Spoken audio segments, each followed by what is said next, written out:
Call Yahweh Bashim Yahushai. Call Yahweh Bashim Yahushai. Barakatham Yahweh. Barakatham Yahushai.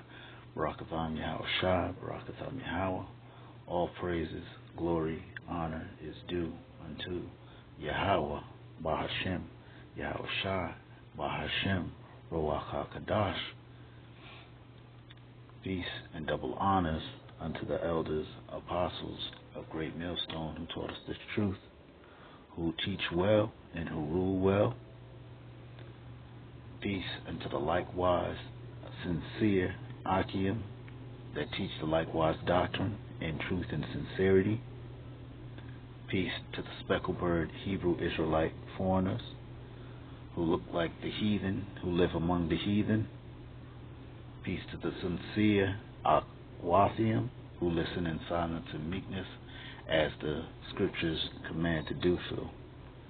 And Shalom Labakariam Shah Yasharala, that's peace to the hopeful elect of the nation of Israel. Peace and salutations. I'm going to get into this chapter of Jeremiah 50. One of the, hardcore prophecies against Babylon. And there's some of the things that we deal in here and with here in America, the dispersion, the elect that is here in America, aka Babylon, also known as Sodom and Egypt. Here in America, the things that are every day, we see it coming into view that this, Esau Edom's dictatorship, Esau Edom's reign is just about to the end, and Yahweh Hashem Yahushai is coming like that stone, like that great mountain out of the sky to crush the 10 toes of the false image, even as in the book of Daniel, it alludes to about King Nebuchadnezzar, when King Nebuchadnezzar built the, roughly paraphrasing, King Nebuchadnezzar built the false idol, of gold and of silver and of bronze and of, iron and clay, the feet, like iron mixed with clay. But I want to get into Jeremiah 50 right now, because this is some things that's been going on and that we see happening right now. Babylon is really about to fold and about to fall, and the stage is being set. This the king of Babylon that's in power right now. DJ Trump. Who the elder Apostle Tahar, Apostle Gabor, believe that he is the second coming of Nero. With all the likewise, notions, ideas, thoughts, and the pompous, attitude. He definitely is Nero. I totally understand and see how they could say that, and how they would teach that. But I'm going to start on Jeremiah 50, starting at the 11th verse and working our way down, and hopefully, however the Spirit moves, we'll go back and forth and really just filter the Scripture, or filter world events rather, through the Scripture. And it starts with the 11th verse right here, and this is talking to Babylon, and it's talking about them rejoicing over the nation of Israel, the scattered Israelites that's here in America, both the elect and really all of Israel that was scattered here, that Yahweh was scattered here. It says, I'm going to read in the New Living Translation, and I'm going to go back also in the KJV. But you rejoice and are glad, you who plundered my chosen people, speaking of Israel. You frisk about like a calf in a meadow, and neigh like a stallion. But your homeland will be overwhelmed with shame and disgrace. You will become the least of nations, a wilderness, a dry and desolate land. Because of Yahweh's anger, Babylon will become a deserted wasteland. All who pass by will be horrified and will gasp at the destruction they see there. Yes, prepare, attack Babylon, all you surrounding nations.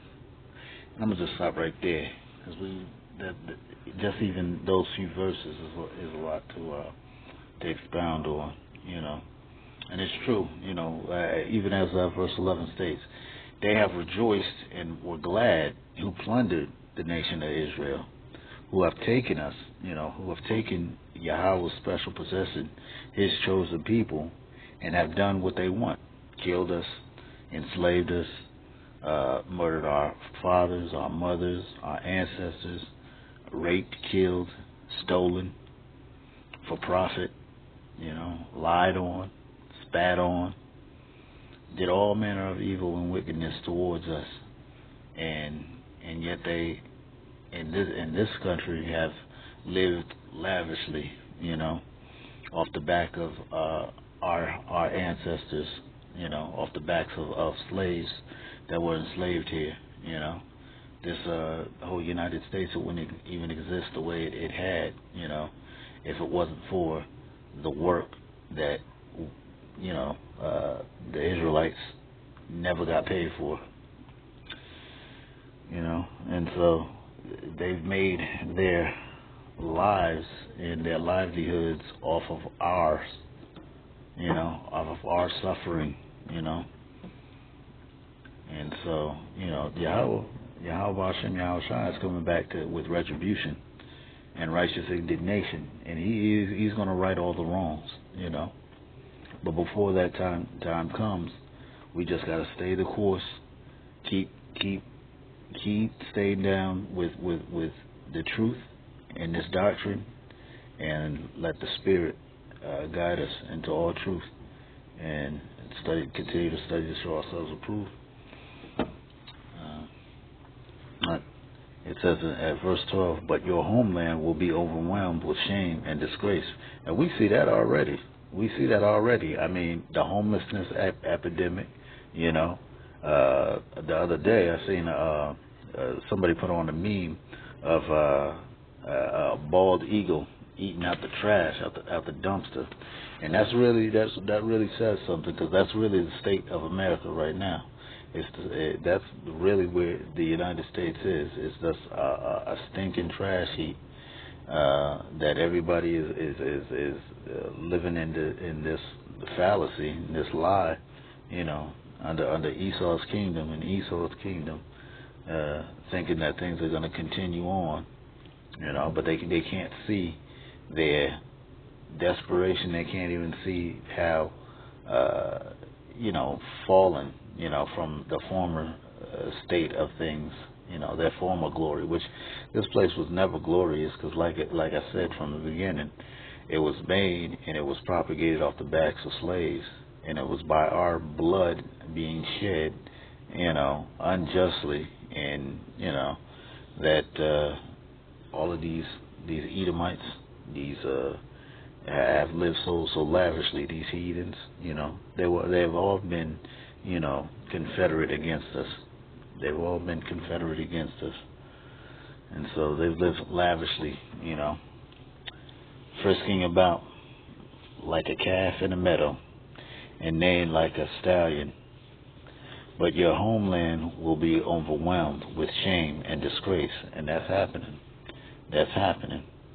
Everywhere in the world, everybody knows that this place is come to naught. It's dying on just about every scale that you can think of. It's dying geopolitically, because nobody wants to deal with America anymore. It's dying fiscally and economically, because the dollar ain't worth spit. Every day it's losing its power. And it's about to falter, militarily at the last, when Yahweh Hashem Yahushua comes with his armies and destroys it, and destroys every standing army in this world. and sets up his kingdom, his eternal kingdom of righteousness, which will have no end. And so that's what we are looking forward to. We're looking forward to the kingdom coming, for the wrongs to be righted, for this wicked Esau, Edom, to be destroyed, for them to be put in chains, them and their families and their children and their children's children to be put in chains and enslaved, because the scriptures is clear. Revelations 10, if we go to Revelations 10, just real quick, I believe, 10 and 13? I believe, if I'm not mistaken. No, it's Revelations 13 and 10, I believe. Revelations 13:10, is that it? Yes, Revelations 13:10. Got the numbers switched around. And it says clearly, he that leadeth into captivity shall go into captivity. He that killeth with the sword must be killed with the sword. Here is the patience and the faith of the saints. And so we have that faith. We have that. We're patiently awaiting that those that have done us wrong, will be brought to justice. Those that have led us away into captivity, and they have all had a hand in it. All the nations of this earth have had a hand in the captivity of Yahweh's people. And we are waiting patiently for our captivity here in Babylon to be over, and for those that have led us into captivity to go into captivity, and they will be ruled over by us. And so that's what the scripture really says. I know they didn't go and teach you that in your Christian church. They're not going to teach you that in your Baptist church. They damn sure ain't going to teach you that in Roman Catholicism or none of them other false religions. They're not going to teach you that there. But this is the rudiment of what in the truth that's in the scripture. And we not adding nothing to the scripture. We not taking nothing away. We listening, and we just making it known. We publishing, and making it known what's in the scripture. And that's what Yahweh Hashem Yahushua told us to do, to go out into the highways and byways and to speak the truth, speak the truth, and to, not add or take away anything from his word. And that's what we're going to do. And that's what the elder apostles have been doing in GMS. They've been upholding the doctrine for the last 40 years, and they keep doing it. And they've been doing it in truth and sincerity. And so that's why it's double honors. It's always double honors to whom double honors is due. And it's double honors unto the elder apostles of Great Millstone, and to the likewise Achaim on down that teach the likewise doctrine in truth and sincerity. So, yeah. But that's just, just wanted to touch on that just for a second. But we go back to Jeremiah 50 and back to verse, verse 12. But your homeland will be overwhelmed with shame and disgrace. You will become the least of nations, a wilderness, a dry and desolate land. God. And that's what the end of Babylon is going to be after Yahweh Hashem Yahushua destroys this wicked nation and destroys this wicked land and destroys all the wickedness that is in Babylon and that takes place here. And that's what's coming. That's what's coming. And these Edomites know. They know the truth. They know but they tried for years to hide the truth from Yahweh's people. They tried to hide the truth from the true Israelites. They tried to hide it, And so it's even, I believe Elder Apostle Tahar tells the story all the time that, one time they were outside, at the camp, street preaching, and there was some Edomite, some rich Edomite, jumped out the limousine, and them having the signs, the 12 tribes charts, and the signs, the MOTB and everything else out there that they had, out there, the pictures and everything that they had, all the boards that they had made, they jumped out, the Edomites jumped out the limousine and said, we paid millions of dollars. How did you find out about this? How did you find out about this? We paid millions of dollars to conceal this, to hide this from you, And so, yeah, they have, That's why I said, all these nations, starting with the Amalekites, which is the head of the Edomites, the Amalekites, which is the little hats, the Ashkenazis, starting with them because they're the head of the Edomite, they're the head of the Edomites. They're the head tribe of the Edomites, starting with them, and they have concealed and tried to hide, and they themselves, personally, many of them financed slave ships to bring captured Israelites to America, and it's all down through the history books, man, and just like the scripture says, their own tongue, tells the truth on them, roughly paraphrasing, because they've kept bills of goods, and because they treated us like goods, like cattle, like property, and they've kept all of that paperwork. They've kept the receipts themselves, and then certain of them have even published works, books and whatnot, stating and telling what they did and how they did it and everything like that, and have made it known, and they think, well, if we put it in this book, these niggas ain't never gonna read it, so let's just put it in the books. Little did they know that was Yahweh's plan all along, to even use their books to awaken the minds of these of the bones, in the valley of dry bones, that was Israel. That was the people of Yahweh. That was the elect, even some of the elect, the valley of dry bones. That was us in the spiritual sense, not knowing who we were, not knowing that we were Yahweh's children, that we were Yahweh's special possession, not knowing who we were, who our history, what our history is, that, the Negroes and Native Americans and the Hispanics are the scattered tribes of Yasharallah, So, but yeah, and now after, Abba Bivens, who we believe in the spirit, if you can receive it, was Prophet Elijah, coming back, and and started to awaken, the dry bones in the spiritual realm, because nobody else at that time was teaching, that the Native Americans and the Negroes and the scattered tribes were. Nobody else was teaching that, that we were the children of Israel.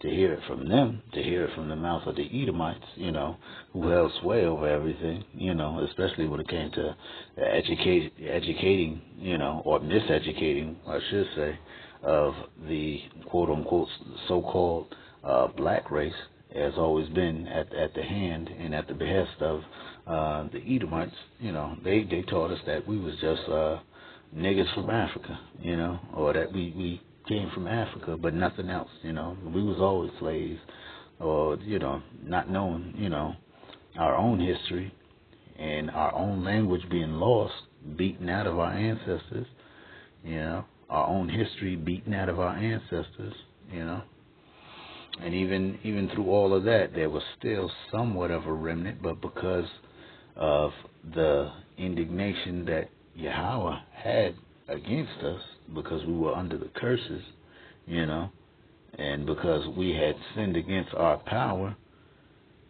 all these things had befalled us, but even through that, the Edomites was never really supposed to, be so heavy-handed in the way they did things, in the way, we were supposed to work. Yeah, we were supposed to work, but we was not supposed to be treated the way we were, And it clearly says that if you go back into the book of Deuteronomy, and we go into Deuteronomy 32, the Song of Moses, the Song of Moshe, it says it, you gotta, read into this, and,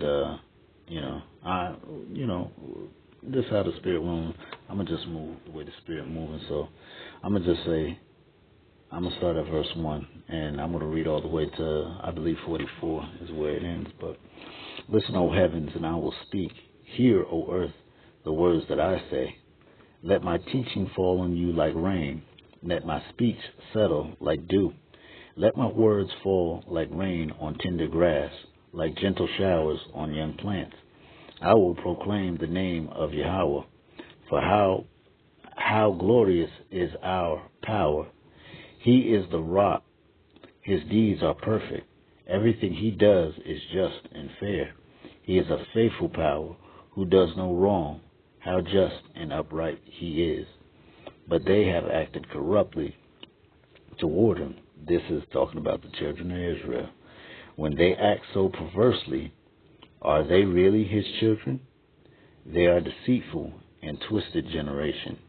Is this the way you repay Yahweh? You foolish and senseless people, isn't he your father who created you? Has he not made you and established you? Remember the days of long ago. Think about the generations past. Ask your father, and he will inform you. Inquire of your elders, and they will tell you.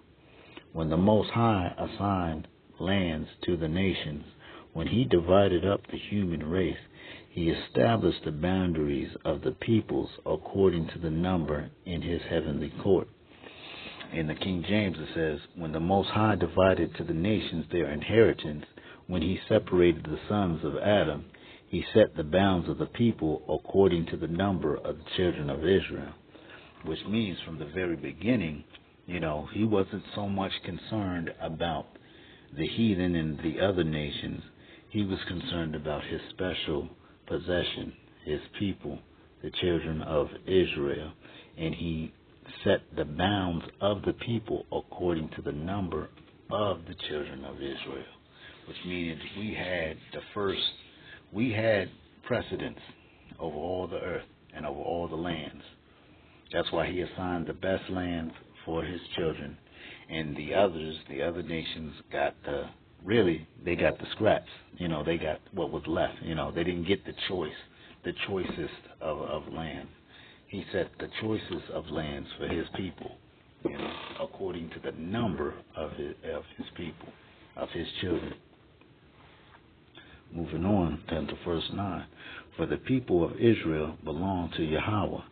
Jacob is his special possession.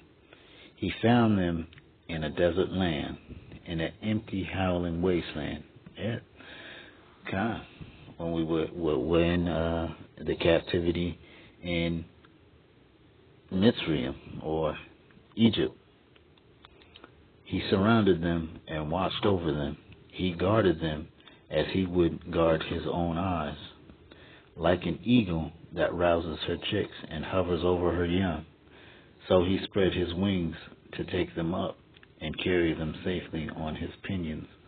Yeah, kind of. Because that just reminds me how, that was Yahweh leading the children of Israel out of Egypt, out of Mitzrayim, in the chariots, and he was hovering over them in the chariots, just like an eagle rouses her chicks and hovers over her young.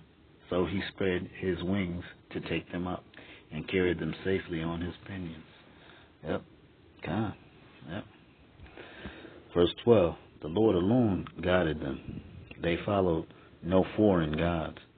He let them ride over the highlands and feast on the crops of the fields. He nourished them with honey from the rock and olive oil from the stony ground. He fed them yogurt from the herd and milk from the flock, together with the fat of lambs. He gave them choice rams from Bashan and goats together with the choicest wheat. You drank the finest wine and made from the juice of grapes. But Israel soon became fat and unruly. The people grew heavy, plump, and stuffed. Then they abandoned the power who had made them. They made light of the rock of their salvation. They stirred up his jealousy by worshiping foreign gods. They provoked his fury with detestable deeds. Yeah. And this you can see, you can see that this happened all throughout the scriptures, because Moshe, being a prophet, prophesied this in a song, that this was going to happen, that this was going to be the story of Israel, And if you go back into, all down through the history, especially through Chronicles and through First and Second Kings, and you see how many unrighteous kings came about, how many reigned and they did evil in the sight of Yahweh, and Yahweh had to cut them off. And then every once in a while, there would be a king after Yahweh's own heart. Really, there was only one, and that was the king of Israel, David, whom Yahweh said that of himself, roughly paraphrasing, that he was a man after Yahweh's own heart. Even after, him, doing what he did with Bathsheba and killing her husband, who was very loyal to him. That was a wickedness that he did. All so that he could have her for himself. But even with that still in mind, Yahweh still proclaimed that David was a man after his own heart. And so you see all these things that Moshe had prophesied came to fruition all throughout the scriptures. In the Old Testament all the way up into the New Testament, even into today. The Song of Moshe still applies, It still is a prophecy concerning Israel that is the truth, And so, as it says that at verse 15, but Israel soon became fat and unruly. The people grew heavy, plump, and stuffed. Then they abandoned the God who had made them, the power who had made them. They made light of their rock, of the rock of their salvation. They stirred up his jealousy by worshiping foreign gods, committing idolatry in the eyes of the Most High. How is like, basically it's like cheating, It's like a wife cheating on a husband,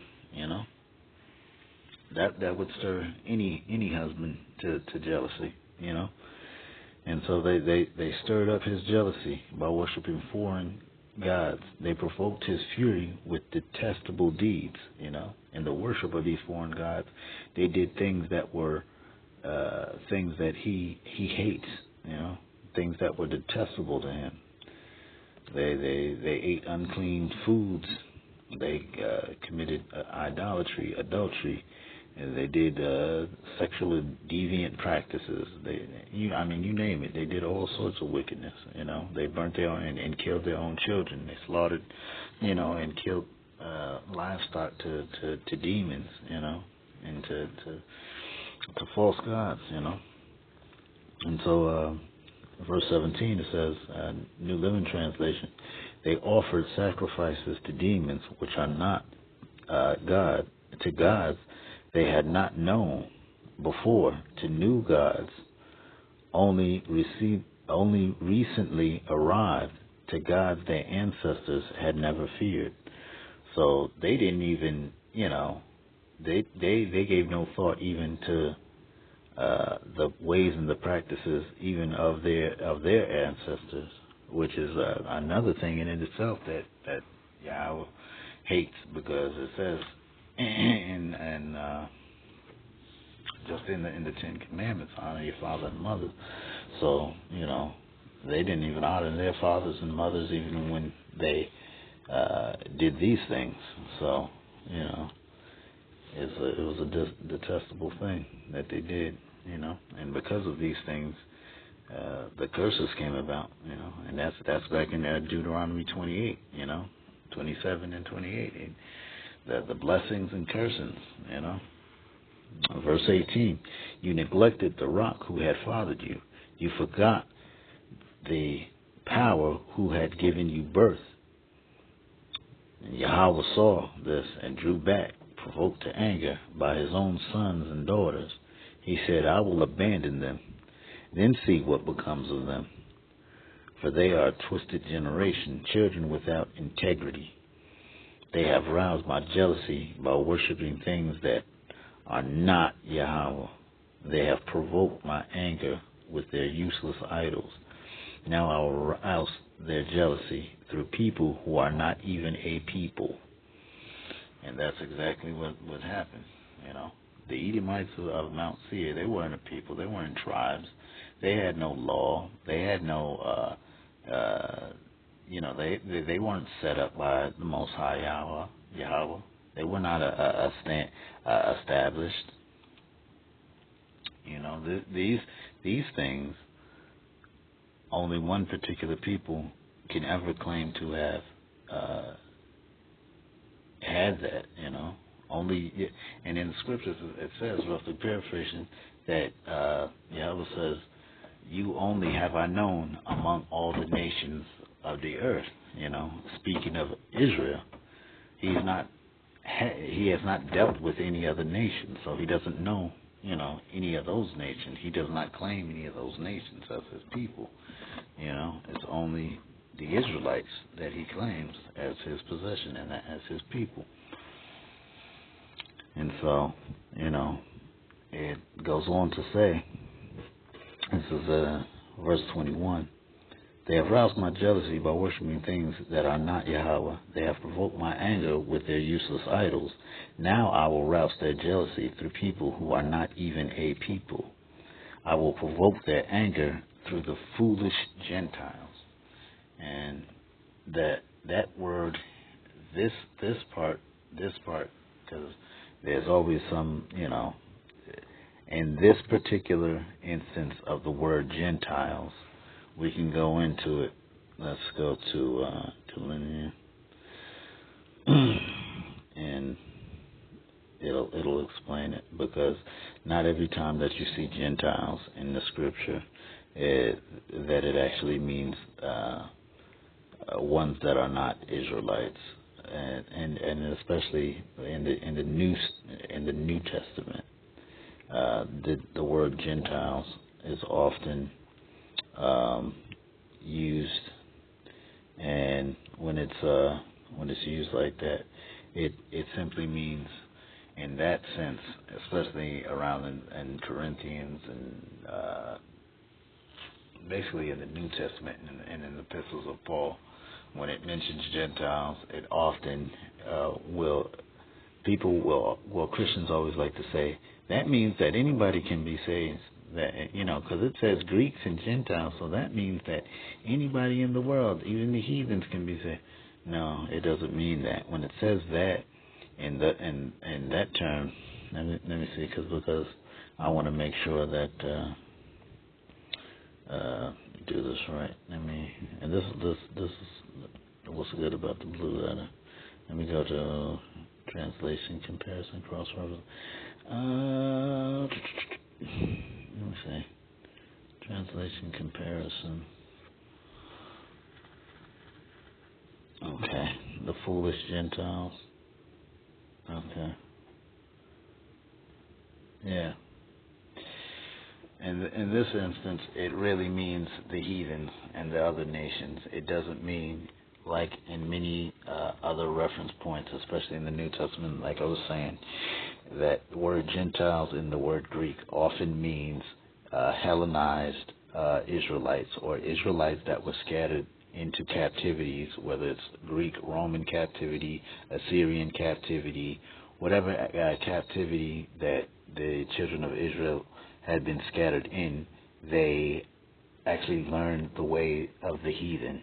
which Scripture says, "Learn not the way of the heathen," but the Israelites that have done the opposite, and it's speaking to specifically those and this is what I'm talking about in the New Testament, not in this instance, but in the New Testament where it says Greeks and Gentiles. It's speaking specifically to Hellenized Israelites, or Israelites that maybe had been in captivity for several generations, and maybe their ancestors may have known the ways of Yahweh and kept the law, but they, through gradualism and being a part of a Hellenistic society, even as Jake is, or Israel, the Israelites that are here, or quote unquote so-called black Americans, Negroes that are here that don't know that they're Israelites, they have become Hellenized, or they have become, Babylonians in spirit and the way they act and think. And so that's what that particular in the New Testament is alluding to. But in Deuteronomy 32:21, this is talking specifically to the heathen nations. It says, "I will provoke their anger through the foolish Gentiles." That is the heathen nations. King James, "They have moved me to jealousy with that which is not Yahweh. They have provoked me to anger with their vanities, and I will move them to jealousy with those which are not a people. I will provoke them to anger with a foolish nation." Okay? And so those foolish nations, they were foolish because, for one, they didn't have the law. So they didn't know the ways of Yahweh or how life is to be lived. So Yahweh never took any time with them. He never spoke to them. He never, dealt with them. They lived basically on their own, Now, don't get me wrong. Innately, every human being that Yahweh created has an innate character that there's certain things that naturally people, I won't say that people know right from wrong, because really you wouldn't know right from wrong except for the law, So them not knowing right from wrong or not having the law, they acted in ways that were totally foreign to the ways of Yahweh. Actually diametrically opposed to the ways of Yahweh. So that's that. But verse 22, "For my anger blazes forth like fire and burns to the depths of the grave. It devours the earth and all its crops and ignites the foundations of the mountains. I will heap disasters upon them and shoot them down with my arrows." God, and that's what's happened. This is all part of the curses. The things that have befallen us wherever we have gone have been part of these curses that came about because our ancestors, our fathers, committed idolatry and disobeyed their power and have not kept the law, statutes, and commandments. And that's why the curse had to come, It says 23, "I will heap disasters upon them and shoot them down with my arrows. I will weaken them with famine, burning fever, and deadly disease. I will send the fangs of wild beasts and poisonous snakes that glide in the dust. Outside, the sword will bring death, and inside, terror will strike both young men and young women, both infants and the aged."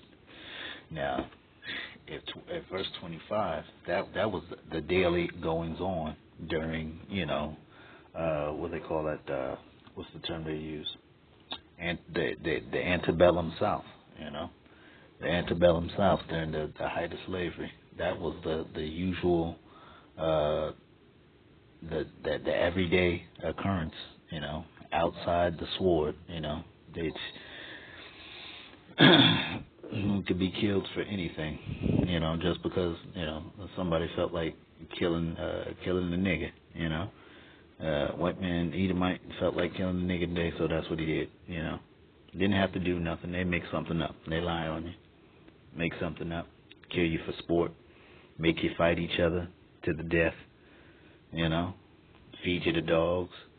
And since they kept us like cattle, they treated us like animals. Some of them even ate us like animals. Chopped us up and ate us. Like we were animals. Took our skin, the skin of our ancestors, took our skin and made toys for their children, made furniture out of our bodies and out of our bones and out of our skin and stuffed their pillows with our hair.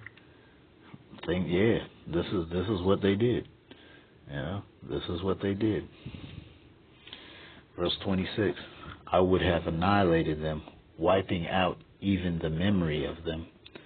But I feared the taunt of Israel's enemy, who might misunderstand and say, our own power has triumphed. Yahweh had nothing to do with this. And that's not so. What has befallen us was because of our disobedience to the Most High Power. And those curses came about. Verily, Yahweh controls the narrative. This is his story. This is his movie. He controls the narrative. He controls everything. But they being in their mindset, he already knew that they would revel in the idea that they had done this, that we had triumphed over the most powerful people, But we had no power when our power, because that's why he is our power. He's our power. He was our power from the beginning. When we came out of Mitzrayim, he fought all those battles for us. It was him. It wasn't us. He was the power. He was slaughtering the other nations. But Israel is a senseless nation. The people are foolish without understanding. Oh, that they were wise and could understand this.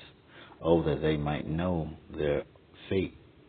How could one person chase 1,000 of them, and 2 people put 10,000 to flight, unless their rock had sold them, unless Yahweh had given them up?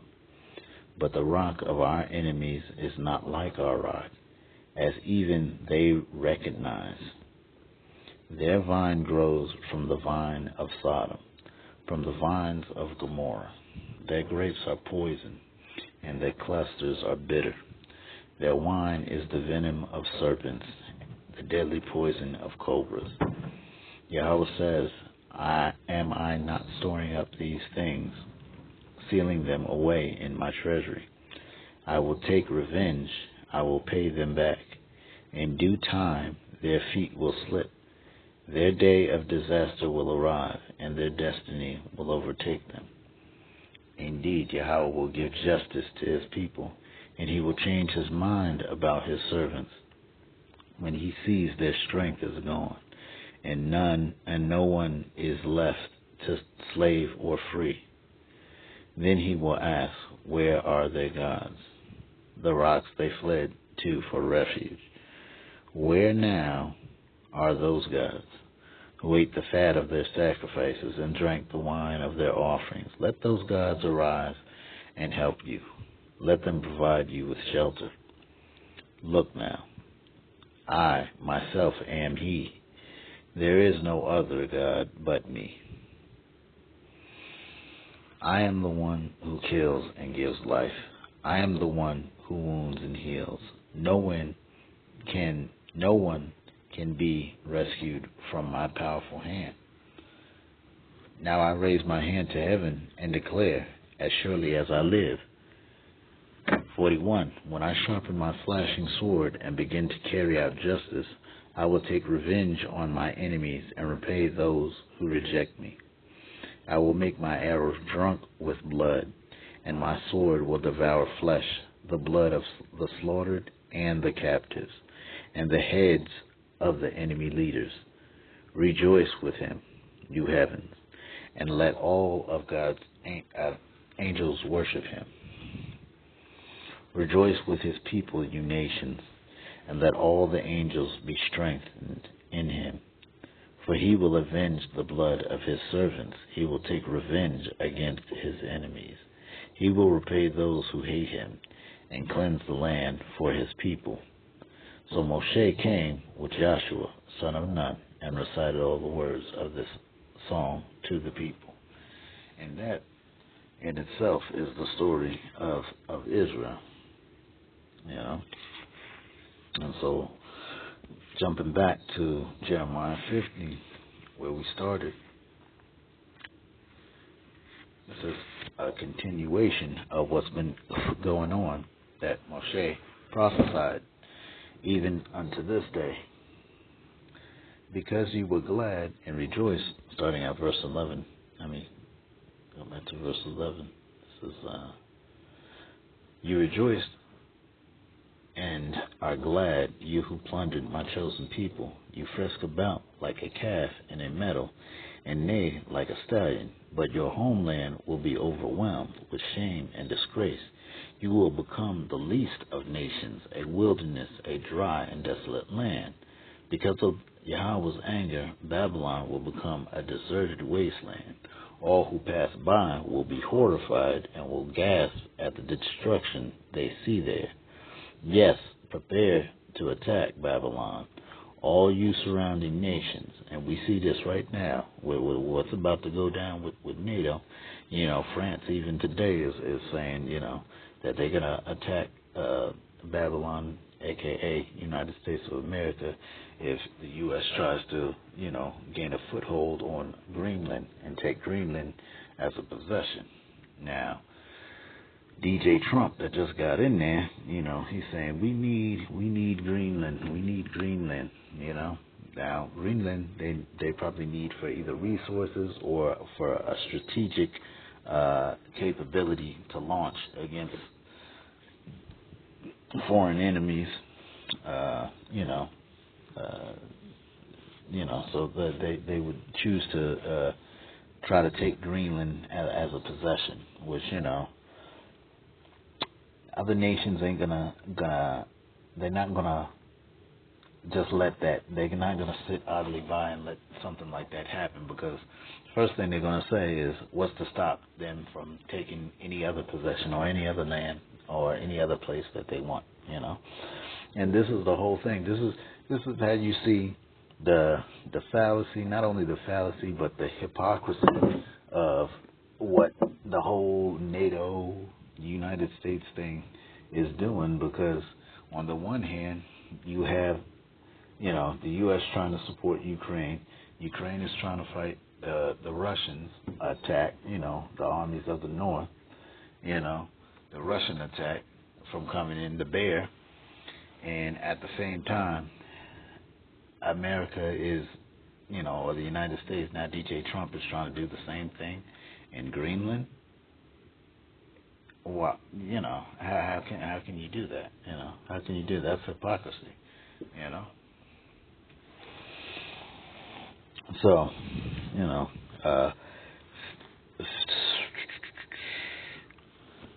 verse 14. Yes, prepare to attack Babylon, all you surrounding nations. Let your archers shoot at her. Spare no arrows, for she has sinned against Yahweh. Shout war cries against her from every side. Look, she surrenders. Her walls have fallen. It is Yahweh's vengeance, so take vengeance on her. Do to her as she has done to others. Take from Babylon all those who plant crops. Send all the harvesters away. Because of the sword of the enemy, everyone will run away and rush back to their own lands. And you see that's happening right now. That's happening right now. Look at what they're doing with ICE, immigration, Who are they going after?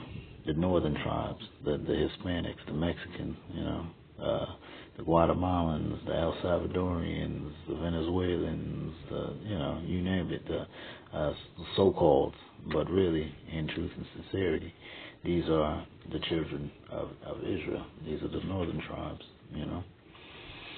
Ephraim, Manasseh,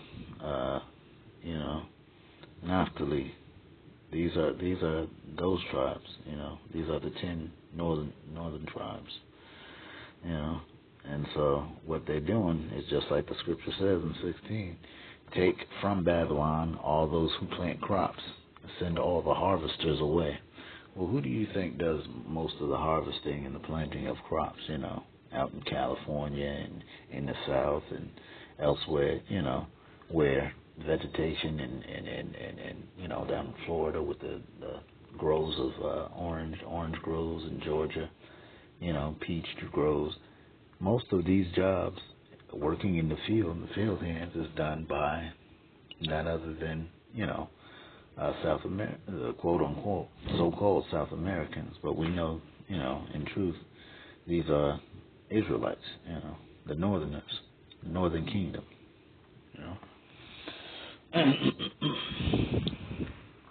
And so it says in verse 16, because of the sword of the enemy, everyone will run away and rush back to their own lands.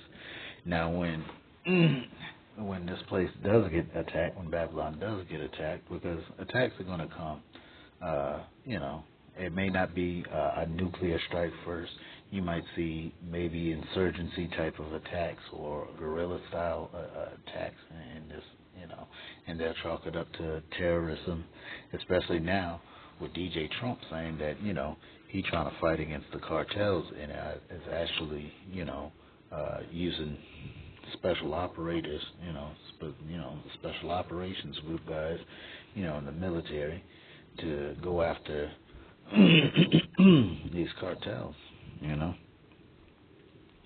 so that's just what's happening right now. And you see, when things like that start to happen, people that have maybe come here and maybe have come here on a work visa or have come here, through quote on so-called legal means or what have you, they may decide to, or just people from other nations, things might get so crazy here in Babylon and in America that people just decide, the heck with this, I'm just going to go back to my homeland,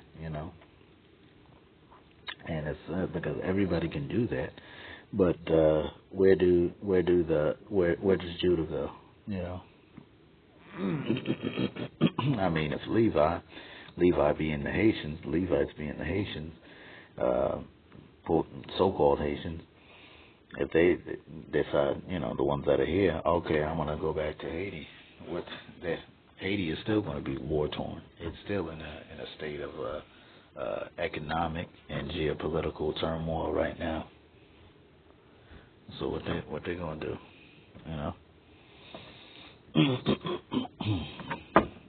They're not going to get any reprieve. They're not going to get any rest going back there. That's why many of them are fleeing to come here.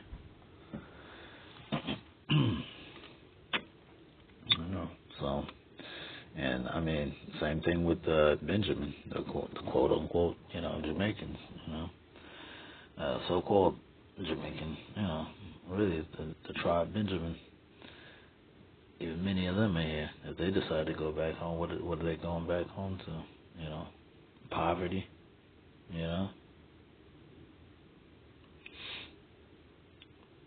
The Jamaica's like a third world country outside of the resort areas, the place that the Edomites love to take their vacations, and they want to come to the island and enjoy all the beauty of the island.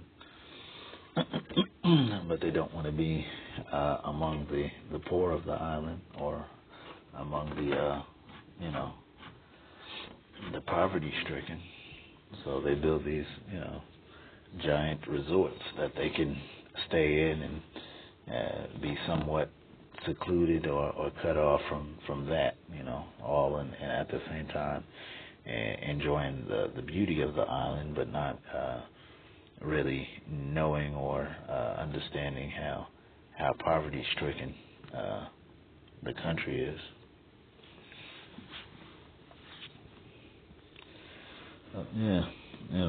I mean, I'm gonna cut this one a little bit short. I don't want to go too long, but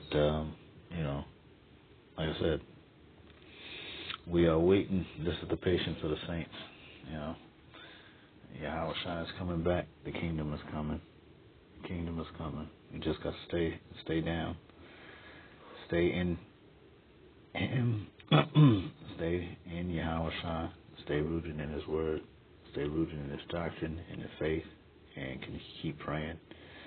And, keep studying to show yourself approved. And, I guess I'll see you on the next one, All right.